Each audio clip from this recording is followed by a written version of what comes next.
ગુજરાત સરકારના વન વિભાગ દ્વારા દર 5 વર્ષે સિંહની વસ્તી ગણતરી કરવામાં આવે છે, જે અંતર્ગત એશિયાઈ સિંહનો આગામી 16મો વસ્તી અંદાજ 2025 સંભવિત તારીખ 10મી-13 મે દરમિયાન 2 તબક્કામાં યોજવામાં આવશે, જેમાં પ્રાથમિક વસ્તી અંદાજ મે મહિનાની તારીખ 10મી-11 અને આખરી વસ્તી અંદાજ તારીખ 12મી-13 મેના રોજ હાથ ધરવામાં આવશે. આ વસ્તી અંદાજની કામગીરી સિંહ અસ્તિત્વ ધરાવતા રાજ્યના 11 જિલ્લાના 58 તાલુકાના કુલ 35,000 ચોરસ કિમી વિસ્તારમાં ડાયરેક્ટ બીટ વેરિફિકેશન પદ્ધતિથી કરવામાં આવશે.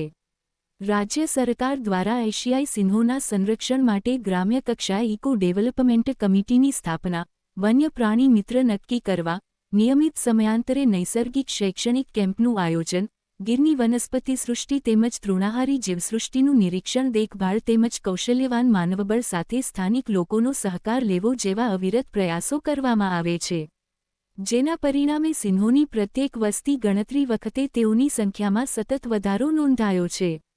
રાજ્યમાં સંભવિત તારીખ 10મી-13 મે દરમિયાન 2 તબક્કામાં એશિયાઈ સિંહની વસ્તી ગણતરી યોજાશે. કુલ 11 જિલ્લાનો 35,000 ચોરસ કિમી વિસ્તાર ડાયરેક્ટ બીટ વેરિફિકેશન પદ્ધતિથી સાંકળી લેવાશે.